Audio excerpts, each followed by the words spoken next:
प्रश्न है, यदि समीकरण 3x² minus 12x plus m बराबर 0 के मूल बराबर है। अब देखो मूल समान है या बराबर होते हैं क्वाड्रेटिक इक्वेशन के ax² plus bx plus c बराबर 0 हो, तो हमने क्या बताया b² माइनस 4ac बराबर 0 होता है, ये होता है।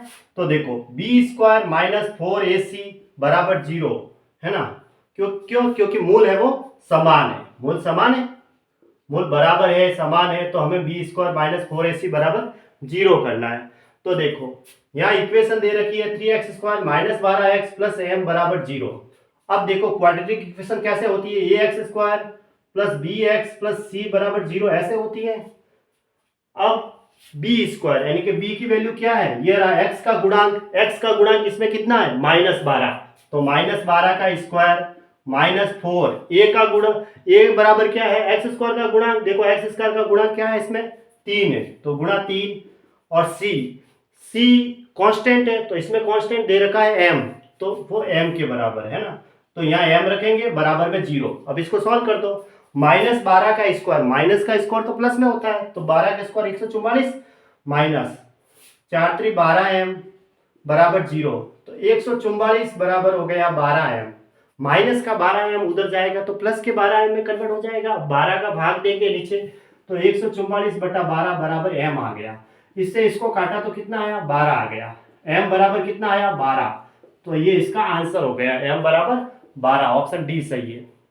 12 का भाग देंगे 144 में, 12 बार जाएगा, क्योंकि 12 गुणा 12 कितना होता है 144 होता है।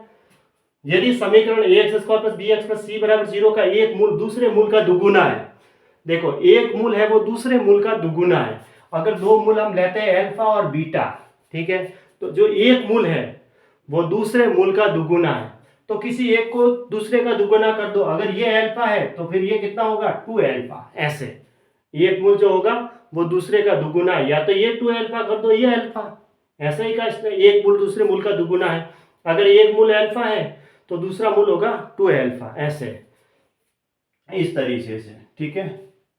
ये जो एक मूल हो गया वो दूसरे का दुगुना हो गया, तो अल्फा का दोगुना कितना होता है 2 अल्फा होता है, ऐसे लेना है, ठीक है।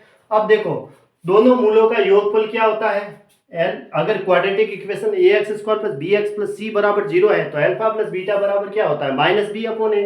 अब बीटा की जगह यहाँ 2 अल्फा है और अल्फा की जगह अल्फा है, तो अल्फा प्लस 2 अल्फा, दो मूलों का योगफल कितना होगा -b/a, है ना। ये इक्वेशन दे रखी है, क्वाड्रेटिक इक्वेशन ही है, ax² plus bx plus c बराबर 0, तो -b/a।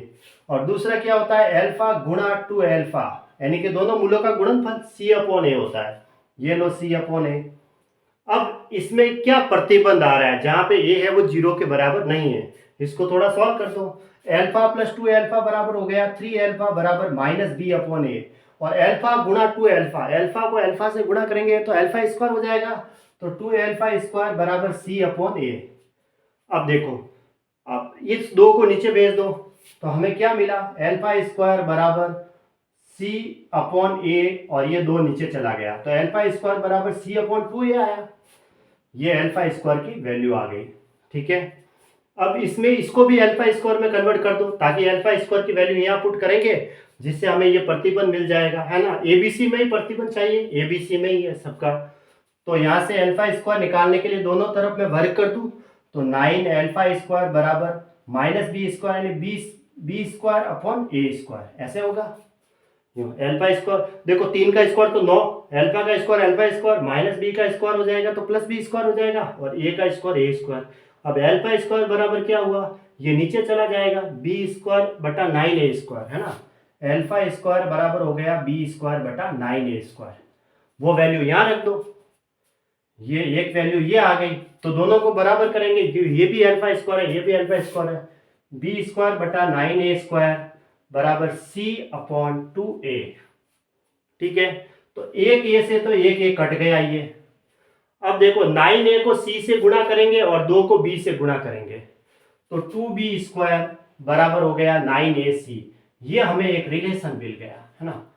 2b² बराबर 9ac किस में आ रहा है, ऑप्शन बी में आ रहा है, तो ये इसका आंसर है, ऑप्शन बी।